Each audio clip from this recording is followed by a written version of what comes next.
Hello and welcome to the sophomore episode of King of Our Nightmares. I'm your host, Jeremy, and with me today is Noah, your other host. We're going to go into the spooky sequel to Carrie, Salem's Lot. There it is. I would have mine, but I unfortunately had to move to a new place, so forgive me for the bad audio, as well as not having my book, my 3-in-1 of Carrie, Salem's Lot, and The Shining on me. I think I can point this out right before we start. I can do this with almost every episode. The German titles. I want to mention. Let's get German title for Salem's Lot. Brennen muss Salem, which means burn must Salem, which is grammatically incorrect in every language. I mean, and it spoils. And it spoils. All right, Salem's Lot. I got a couple of versions. Oh, okay. And this one. That looks like the Rocky Horror Picture Show cover. Yeah, it really does. And this one we need to talk about because this has extra scenes in it. What? Yeah, as an extra, it's deleted scenes. Huh. Okay. I didn't even know that was a thing he did. Oh, yeah. I think it was something limited, but, it's pretty cool. Okay, yeah. I'm very curious because the only two times I'm aware of him doing things, well, besides from Dance Macabre, his essays, which change frequently. I don't even know how we're going to review that. Yeah, that's going to be... I have a first print of it. And the audiobook's the last printing of it. And I don't really want to read that twice, but anyway. Salem's Lot. What a way to top Carrie. I mean, it didn't take much. Carrie, a fine novel, but a little disjointed, a little funky. And short. And short. This book's not short, but it's not his longest. Oh, no. I think it's about I want to say it's about like 500 pages. Yeah, the audiobook's over 12 hours. I know that. But yeah, it's vampire story. His big vampire story, I should say, because he does tackle vampires every once in a while.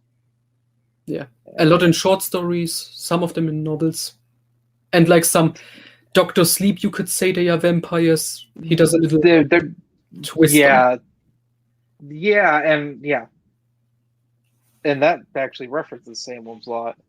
Oh yeah, which we should also mention. Salem's Lot, it's like Carrie, the book, doesn't get a lot of references in other King books.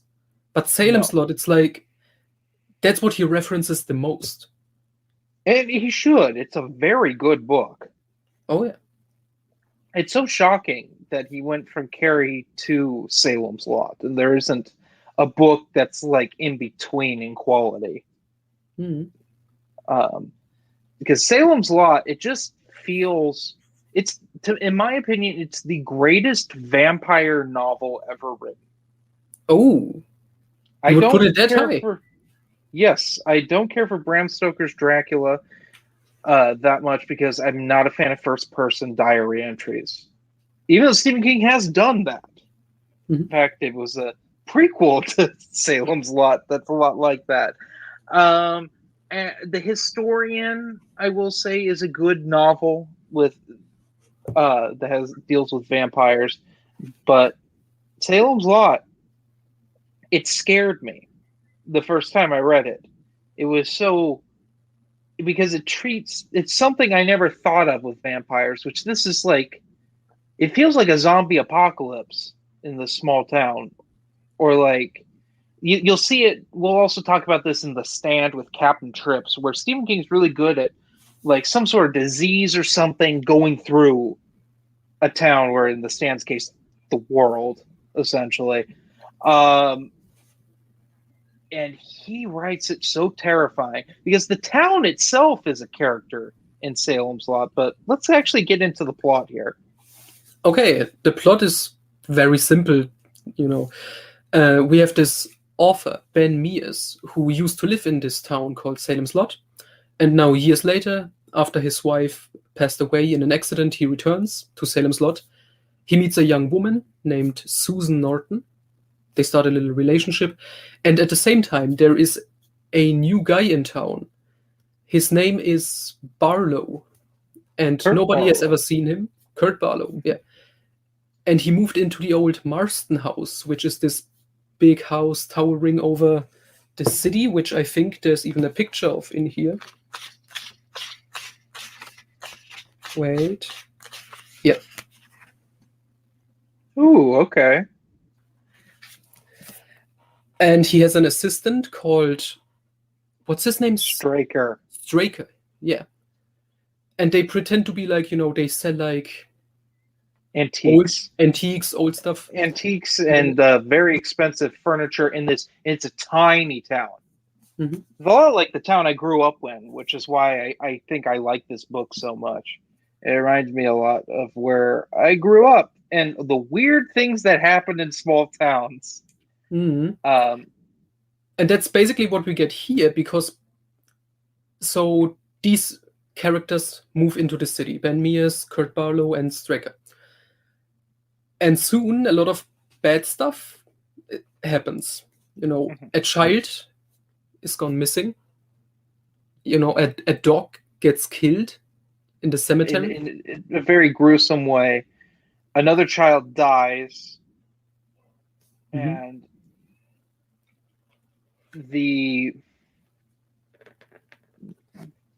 but they don't die. Well, the first one dies, and one of the I'm shocked. In a modern Stephen King, he would have lingered on it more. But at the time, I think it was because his children were so young, he didn't do it. Possible. But this child's essentially sacrificed. Yep. Oh, go on. Yeah, I just wanted to say with the story, then we get a lot of like side stories, I would say, about this town, about the people living in it, before we go into the big plot, when it turns out Barlow, this new guy, is a vampire. A very old one. Mm-hmm. Which we don't really get into in this book, but in Dark Tower Wolves of the Kala, we get into the vampire myth, the Stephen King vampire mythos. But that was something. So I read this. This is one of the first Stephen King books I read because I saw the Tobe Hooper miniseries, and that series is awful. Maybe one of the worst things Tobe Hooper ever directed. Oh man, I hated it. It's not as bad as the remake series, though. Yeah, I have heard that much. The remake series, the only thing it's got for is doing for it is they cast Rutger Hauer as Barlow, and I think that is wonderful casting. But they gave him a soul patch because it was the early 2000s, and he crawls around on the ceiling. And in the old Tobe Hooper series, Barlow looked like Nosferatu, and it looks stupid, and he doesn't really talk. Yeah. So Straker talks for him. What?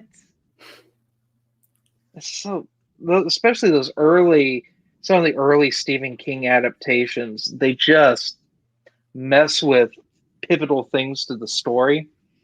We'll also talk about that with The Shining. Oh yeah, that's infamous for it. Yeah. Which is going to be a whole controversial thing when we talk about that. Everyone getting mad. Yeah. Anyway, I lost my train of thought. So a few people kind of band together to fight the vampires, but they don't want to believe it. It's the high school English teacher, his doctor, Ben Mears, and our child protagonist of this book. I keep wanting to call him Jake. It's not Mark. Mark. about the same age as Jake and Jack, Yeah. and just about every child in a Stephen King book. Yeah, he's pretty much the prototype. Yeah, he is. Which I wanted to mention with this book.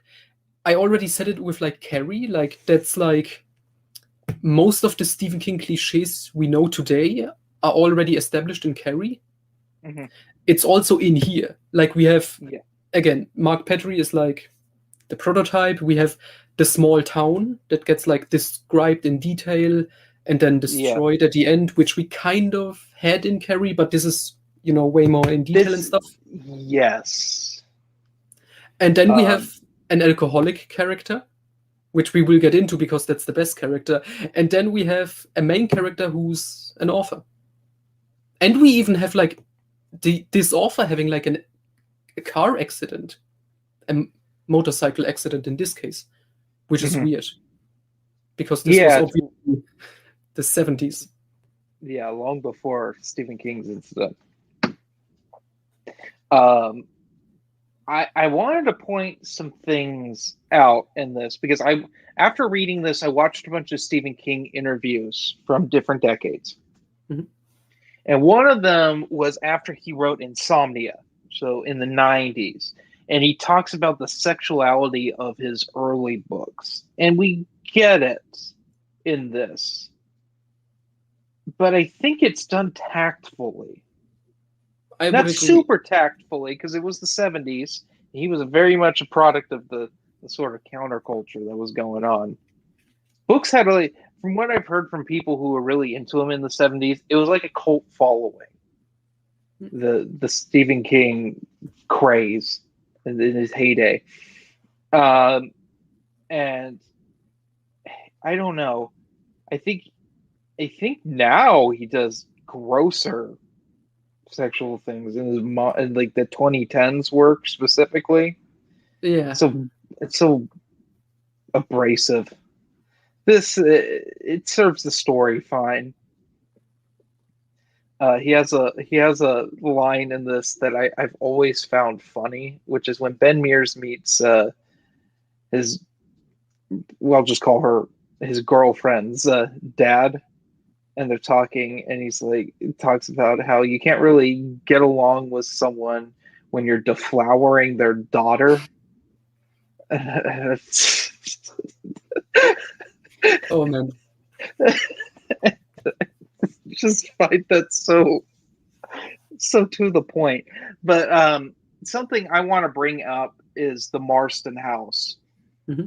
The Marston House is a place of evil, and it's basically like, again, a prototype for The Shining, which I noticed because the way it's described in here, like a house that can, like, what did he say? Like keep the bad energy of the bad stuff that happened in there. Yes, that's very much the plot of The Shining, of the it also reminds me of the house it was either a house or a hotel at the end of Talisman.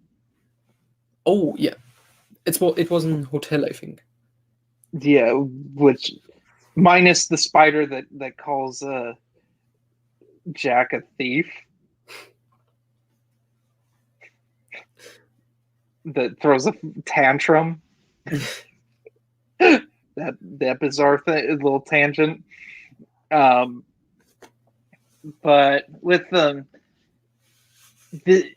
house is so the thing with the house is that the Marstons had a murder-suicide in the house.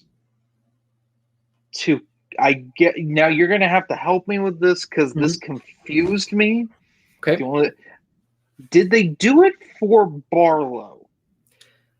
Or is it because the house itself is evil? And I say this because the short story Jerusalem's Lot exists. Yes. Okay. So what we know from the book, Hubert Marston was clearly insane. And the book states, like, people know he killed his wife in the kitchen. He shot her. What they didn't know, his wife was begging him to shoot her. Which is interesting, but it's not expanded upon what it means. And later on, Barlow says he learned about Salem's Lot and this this whole town and stuff, and decided to move there because he was in contact with Hubert Marston. Mm-hmm. And this is something I noticed. It mentions when Mark and Susan go into the house, there is a book bound in like leather or stuff, written in Latin. I think that's this book, De Vermis Mysteries, or whatever it's called, from Jerusalem's Lot. Yes. It's like this Lovecraftian Necronomicon kind of book. Yeah. I think it might be a little reference, maybe. Yeah, Jerusalem's Lot's a great short story. We won't really get into it, as well as the other short story that acts as a pseudo sequel to Salem's Lot in this, because they're both a Night Shift. And we'll be getting into Night Shift in the not too distant, a couple books from now, I do believe. Yeah. I think it's post The Stand, though.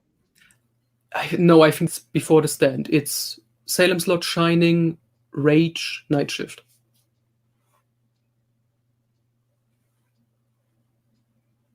We're getting some comments here that I want to just address for those of you who just listened to the podcast portion. Cody A. Sparks says hello. We say hello back. Hello. I speak for Noah now, obviously. Yeah. That was the most pretentious way of saying it. And Small Time joins us and says hello. In the Dark Tower, there is an evil place called the Dutch Hill Mansion. I'm not sure if there is any connection with it here. In the words of Stephen King, all things connect to the beam. But I will say, at this point in Stephen King's writing, the Dark Tower did not connect to anything yet. I don't even think he was writing it yet. Or if he hadn't published it in that magazine. No, not yet. I don't think. Cody Sparks asks if we're going to cover Under the Dome again next. No, we're doing these in publication order, so it'll be a little while before we tackle the behemoth that is Under the Dome. So anyway, let's get back into it. Part of my love for this book is the really long chapters that are about the town and breaking up the daily life of the town versus what happens when the vampires start infecting everyone. Yeah. Because that's terrifying to me. Because we get not everyone's a good person in this town. We got the woman that beats up the baby. We got the bus driver, which I want to talk about. We get the bus driver that hates the kids and accuses them of things and kicks them off his bus. We got one of my favorite characters of all time, the guy who runs the dump. Yeah. That shoots the rats. And he's a weird, he's kind of a weird sex pervert. Mm. He has a thing, he hates this high school girl because she thinks he's a slut, but he also has a thing for her. Ruthie Crockett's her name. And she has next to no character except for no one likes her. Yeah. And we got the guy Noah's age that's sleeping with the dude's wife. Which leads to a great scene. Which leads to a great scene that 10 years later it would have been a pervert scene. Actually, not even. The Stand has something similar in it. Mm. Yeah. But do we want to just talk about that scene? Yeah, sure. Go ahead. Kind of wonderful. So, this is a super digression from the plot, but it's just to establish the town. This guy's been sleeping with this dude's wife for a while, and the husband comes home and makes him put the shotgun in his mouth, and so he pisses and shits himself. Yeah, and then he falls unconscious when he pulls the trigger and it's empty. Yeah. And then he's one of the ones coaxed by Barlow to become a vampire. Yeah, to get revenge on this guy. To get revenge. And that's what Barlow does initially, is he turns people that want revenge.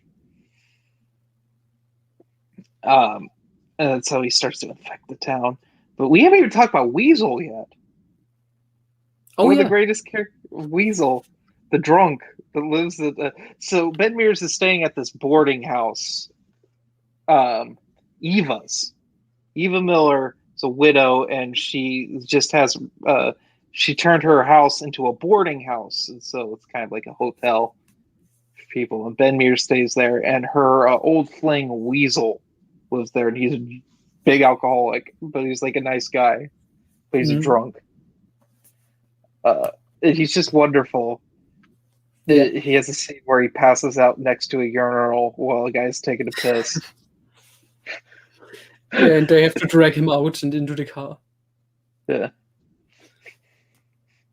It's just wonderful. It's just Stephen King wrote himself in as an elderly person if he kept drinking. Yeah. Oh, Weasel. But yet you care about all these characters.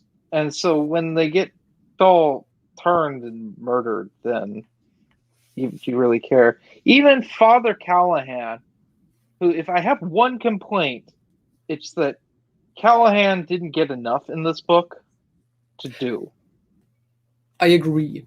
Like, when he's introduced, he's immediately an interesting character, but then, chapters go by and he's not in there, and then he returns. And he gets like a couple of scenes, but not enough. He's the Catholic priest, he's who's also an alcoholic, and he's losing his faith in the church. And he ends up having probably the greatest scene of the book. His fight? His fight with Barlow.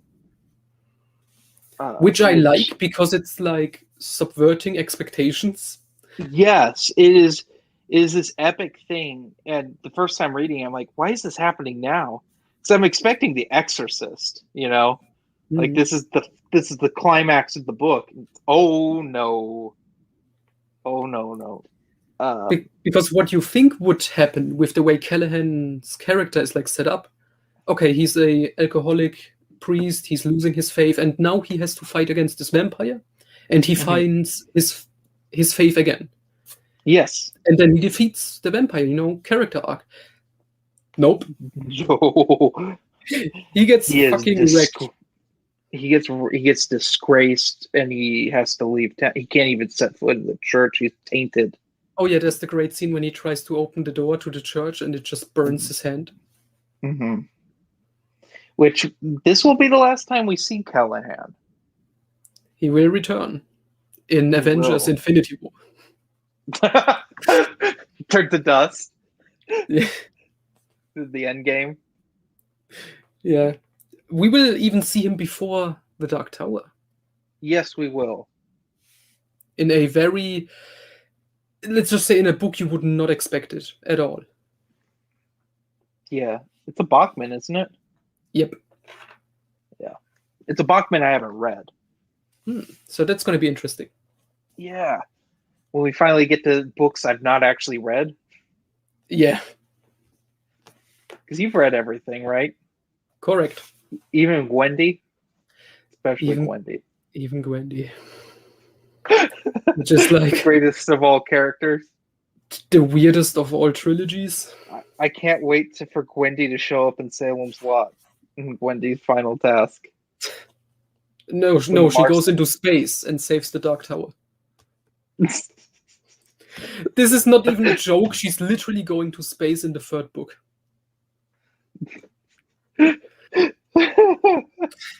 She also returns to Derry and fights it. Yeah. Which is also not a joke. Man. Yeah, gotta love Gwendy, the greatest of all the characters. Anyway, can we talk about the end of this book? Sure. Oh, you mean the title? Yeah. So there's a fire that happened in the 50s, in Salem's Lot. Okay, well, we got to establish, because sometimes it's Salem's Lot and sometimes it's Jerusalem's Lot. Yeah. So the full name of the city is Jerusalem's Lot, and they call it Salem's Lot for short, or the Lot.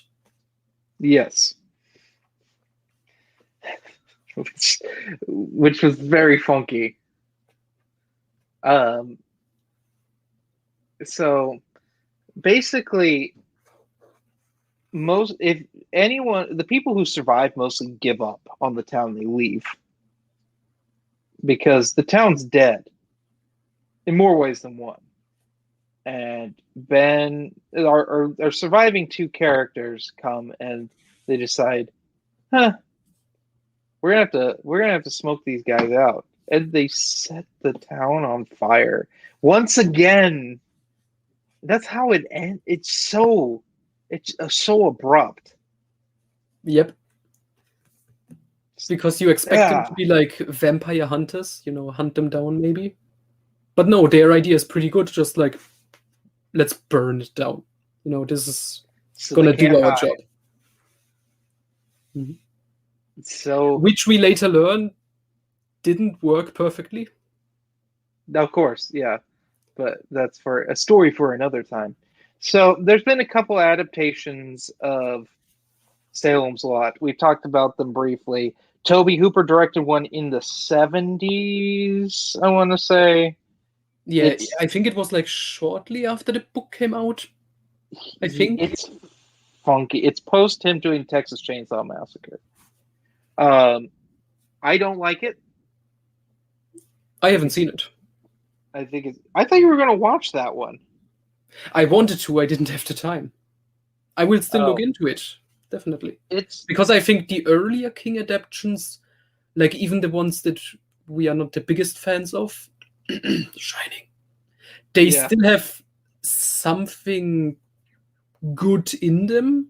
Like they were made by like filmmakers. When you look at some of the King adaptations today, which are mostly garbage, with one or two good ones sprinkled in. Yeah, because Brian De Palma directed Carrie, the original Carrie. Tobe Hooper directed Salem's Lot, and then we had Stanley Kubrick directed. And we have David Cronenberg with like Dead Zone, and like George Romero with The Dark Half, and you had like actual filmmakers. Wait, George Romero directed The Dark Half? I'm pretty sure he did. He directed Creepshow. Yeah. And John Carpenter directed Christine. Correct. Because he needed money. Yeah. Because the thing bombed. Oh, did you know they are currently like in talks for a remake of Christine? Wait, what is there left to do? I don't know. I wish they would just adapt like Stephen King books that hadn't been adapted. Just put the Junkin stuff in. It's about all I can think of. There's a few things, but they were like quirky things in the book that wouldn't work in a movie. Mm-hmm. Like John Carpenter left them out. But that's for another time. Christine, a very peculiar book. Yeah, but with Salem's Lot, the adaptations, we got the original by Tobe Hooper. It got a sequel, Return to Salem's Lot. It's bad. Like most. It's not as bad as Pet Sematary 2, but it's bad. And then they remade it in the early 2000s. Yeah. And good cast, I will say. Rob Lowe as Ben Mears. It's interesting for a TV cast. It's a finely acted thing, but it's just crap. The one thing going for it is that Rutger Hauer was the perfect casting for Barlow, in my opinion, and they messed it up because they tried to make it like 13 Ghosts at times. The remake of 13 Ghosts, I should say. And just, no. That was that era, I think. That was the end of that era where they just made a made-for-TV or a mini-series of every Stephen King book they could get their hands on. Yeah. And Stephen King like greenlit all of them, and they were like almost all crap. It's the exception. That's because the acting's good in it. But like you got your Langoliers, you got the remake of The Shining. You got Tommy Golden Years, Tommyknockers, Golden Years. The Oh, Stand. The Stand. Which I want to talk about that adaptation in detail when we do the book, because that's one of the funniest things I've ever seen. Oh, it's so corny. Can I just say it now? There was one scene with like Randall Flagg in the miniseries where he's like destroying a vase, and there's like this pottery break sound effect that's like a cliche, and he's like, I hate this thing. It's so stupid. Small Time says the CGI in the Langoliers was rough. Yeah. Oh my! I think I laughed out loud when you first see them. Which I can't remember what the Langoliers is in. The short story? It's in 4 Past Midnight. Okay. Let's see. What else? What else did they do? They are currently talking about making a mini-series out of the short story Jerusalem's Lot.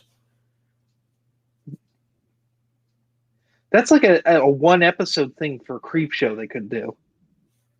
Yeah. But it's not a morality tale, so it wouldn't quite work. Yeah, I mean, I can see how you maybe could expand it in like a mini series, like let's say 6 episodes or something, but I don't know what they're planning to do. Like 2. Yeah, you have to invent your own stuff, but I can see how they would take this as a basis. Like this Haven TV show, which just used Colorado Kid as like a basis for it, but did it. I don't know how they got that many seasons out of Colorado Kid, but I don't know. Is that all we got on Salem's Lot? Did we mention the short story Epilogue? We said we're gonna review it in detail later, but let's just say it takes place obviously after the town has been burned down, and some characters arrive in the winter and they are stuck near the city, not in the city, and we just learn, vampires are still a problem. I mean, I really want to talk about Wolves of the Kala, but we can't do that here. Yeah, that's open. That's like a 3-hour talk. That's a good book. Yeah. Salem's Lot, though, it's a solid, like, I think it's a great starter Stephen King book. Yeah, you get pretty much everything. And you don't get all the rapey. No, not yet. Not yet. We haven't hit the 80s yet. Okay, let me quickly check then with the deleted scenes if we are almost done. Yeah, I'm curious because I didn't know this existed. Yeah, I think I only read some of them years ago when I first bought this. I think that was like 2014, 15-ish.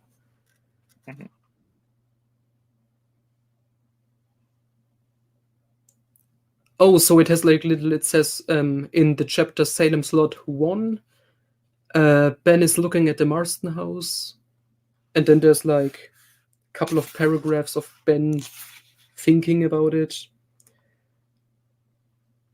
There is an extra scene in the hospital with like Danny Glick, which is interesting. This is a real good podcast right here. Yeah, I mean, imagine the audio of this. Just the shuffle of pages. Yeah, that's what people want. Then there's a chapter Salem's Lot number 2. Something in between the Callahan segment and the one about Matt, the teacher. Yeah. About the city itself.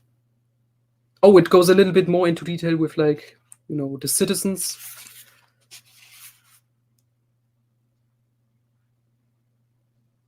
A scene with Matt and Dr. Cody.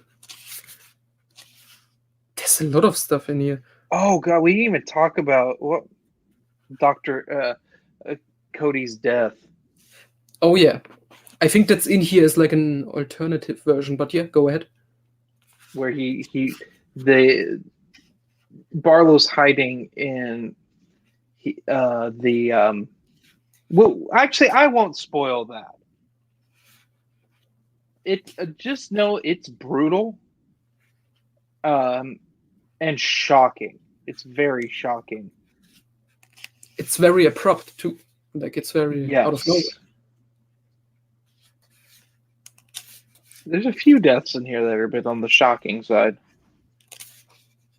Yeah, but because I think oh, go on. Dr. Cody, he doesn't die because of the vampires in that way. Yes. Yeah.